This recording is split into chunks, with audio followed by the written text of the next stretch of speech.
नमस्कार दोस्तों, आज की इस वीडियो में हम बात करने वाले हैं नवजात शिशु को होने वाले दस्त के बारे में, यानी कि डायरिया के बारे में। तो दोस्तों, नवजात शिशु को दस्त में पतला और बलगम युक्त मल आता है और यह आमतौर पर बैक्टीरियल इन्फेक्शन, वायरल इन्फेक्शन और कुछ खाद्य पदार्थों से होने वाली संवेदनशीलता के कारण ऐसा होता है। अगर शिशु के शरीर में पानी की कमी यानी कि निर्जलीकरण हो जाए तो उसके दस्त गंभीर स्थिति में पहुंच सकते हैं। निर्जलीकरण की वजह से दस्त होने पर आपको अपने शिशु को अस्पताल में भर्ती करने की जरूरत पड़ती है, लेकिन कुछ सावधानियों को अपनाकर आप अपने शिशु को दस्त और निर्जलीकरण से बचा सकते हैं। तो इस वीडियो में आपको 1 साल से कम आयु के शिशुओं को होने वाले दस्त के बारे में बताया गया है और साथ ही आप इस वीडियो में नवजात शिशु में होने वाले दस्त के लक्षण, नवजात शिशु को दस्त होने के कारण, नवजात शिशु को दस्त में डॉक्टर के पास कब ले जाएं और नवजात शिशु के दस्त का इलाज और नवजात शिशु को दस्त से बचाव कैसे करें वगैरह के बारे में आज हम इस वीडियो में बात करने वाले हैं। सबसे पहले तो दोस्तों हम ये जानेंगे कि नवजात शिशु में होने वाले दस्त के क्या लक्षण देखने को मिल सकते हैं। तो नवजात शिशु में दस्त होने के कई कारण होते हैं और शिशु में होने वाले दस्त के कुछ लक्षणों की बात करें तो उनमें है आपके शिशु को बुखार होना और उसका वजन तेजी से कम होना, नवजात शिशु को उल्टी आना, आपके शिशु के शरीर में पानी की कमी के संकेत जैसे कि मुंह सूखना, गहरे पीले रंग की पेशाब आना, रोते समय आंसू न आना और आंखें धसी हुई लगना वगैरह दिखाई देते हैं। और शिशु का मल पतला, बदबूदार और बलगम युक्त होता है। शिशु का चिड़चिड़ा होना और उसको भूख कम लगना और साथ ही साथ शिशु सामान्य से ज्यादा बार मल त्याग भी कर सकता है। और अब हम दोस्तों जानेंगे कि नवजात शिशु को दस्त होने के क्या कारण हो सकते हैं। तो दोस्तों, कई चीजें आपके नवजात शिशु के दस्त का कारण बन सकती है, जैसे कि दवाओं से संवेदनशीलता और खाने की चीजों से एलर्जी के कारण भी शिशुओं को दस्त की समस्या होती है।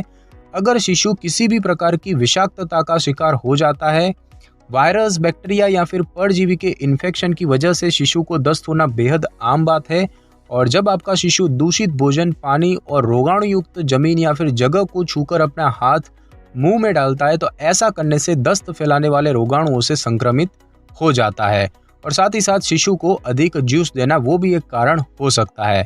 तो बात करें कि दस्त का शिशु पर क्या प्रभाव पड़ता है, तो दोस्तों दस्त होने पर शिशु के शरीर से अधिक मात्रा में पानी और इलेक्ट्रोलाइट्स नामक खनिज निकल जाते हैं और इसकी वजह से बच्चे को निर्जलीकरण की समस्या होती है।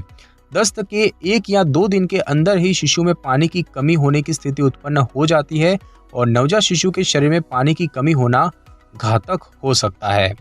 और अब हम दोस्तों जानेंगे कि नवजात शिशु को दस्त में डॉक्टर के पास आपको कब ले जाना चाहिए। तो अगर आपका शिशु 4 से कम आयु का हो तो दस्त होने पर उसको तुरंत डॉक्टर के पास ले जाएं। आपका शिशु 4 माह से अधिक आयु का हो तो दस्त होने पर आपको करीब 1 दिन इंतजार करना चाहिए और इसके बाद भी दस्त ठीक ना हो तब आप उसे डॉक्टर के पास दिखाने के लिए ले जाएं।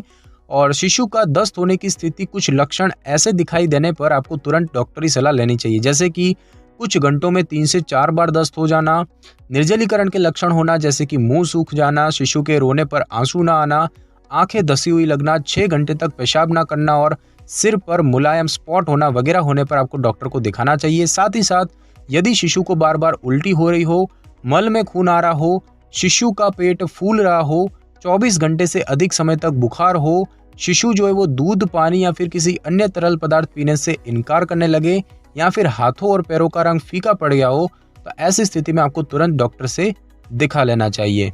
और अब हम दोस्तों जानेंगे कि नवजात शिशु के दस्त का इलाज क्या होता है।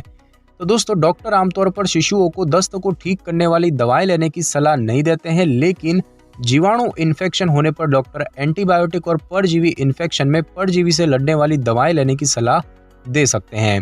इसके अलावा डॉक्टर आपके शिशु को ORS घोल देने की भी सलाह देते हैं और दस्त को ठीक करने वाला ORS आपको किसी भी मेडिकल स्टोर से आसानी से मिल जाता है। अगर आपने अपने शिशु को खाना देना शुरू कर दिया है तो डॉक्टर जो है वो केले का घोल वगैरह को दस्त रोकने के लिए देने की सलाह देते हैं। साथ ही शिशु को स्तनपान कराने वाली महिलाओं को भी अपने आहार पर ध्यान देने की आवश्यकता होती है। उनको ऐसा कोई भी आहार नहीं लेना चाहिए जिससे कि शिशु के दस्त में बढ़ोतरी होने लगे। शिशु के दस्त के दौरान माँ को कुछ तरह के खाद्य पदार्थों को नहीं खाना चाहिए, जैसे कि ज्यादा फाइबर युक्त आहार, उससे नुकसान हो सकता है। कुछ भी मीठा नहीं लेना चाहिए, तला हुआ खाना नहीं खाना चाहिए और डेयरी उत्पाद जैसे कि दूध और चीज वगैरह ना दें। गंभीर रूप से दस्त से ग्रस्त शिशु जिनमें पानी की कमी हो जाती है उनको अस्पताल ले जाने की आवश्यकता पड़ती है, जहां पर उनको इंट्रावेनस यानी कि नसों में तरल पदार्थ चढ़ाया जाता है। और अब हम दोस्तों जानेंगे कि नवजात शिशु को दस्त से बचाव कैसे किया जा सकता है। तो दोस्तों, शिशु में इन्फेक्शन के सभी प्रकारों को रोकने के लिए स्वच्छता पर पूरा ध्यान दिया जाना चाहिए। शिशु की देखभाल में स्वच्छता को अपनाकर शिशु को दस्त के जोखिम से काफी हद तक बचाया जा सकता है। शिशुओं में दस्त रोकने के लिए सबसे जरूरी होता है कि खान पान संबंधी सावधानियां बरती जाए। अगर आप कुछ बातों का ध्यान रखेंगे तो शिशु को दस्त से बचाने में मदद मिलेगी, जैसे कि रसोई के सभी सामानों को साफ रखें और भोजन को स्वच्छता से बनाएं। उबला हुआ या फिर फिल्टर पानी ही दें। सब्जियों और फलों को खाने से पहले अच्छी तरह से धोएं और खाने को अच्छी तरह से पकाएं। स्वच्छता या फिर हाइजीन संबंधी सावधानियां भी आपको बरतनी जरूरी होती है, जैसे कि शिशु को बार बार दस्त होने पर उसे बाहर खेलने और उस तरह की जगहों पर न लेकर जाएं।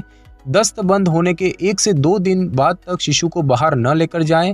शिशु के हाथों को ऐसे वाइप से साफ करें जो कि अल्कोहल युक्त न हो। ऐसा खासकर तब करें जब आपका शिशु घुटनों के बल इधर उधर घूमता हो।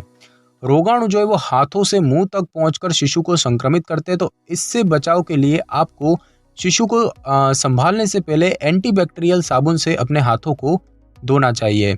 और बाथरूम में रोगाणु उत्पन्न न हो इसीलिए उसको अच्छी तरह से हमेशा साफ रखें। तो दोस्तों, आज की इस वीडियो में बस इतना ही। अगर आपको मेरी ये वीडियो और जानकारी अच्छी लगी हो तो वीडियो को लाइक और शेयर कर दीजिए और कमेंट करना बिल्कुल भी ना भूलें।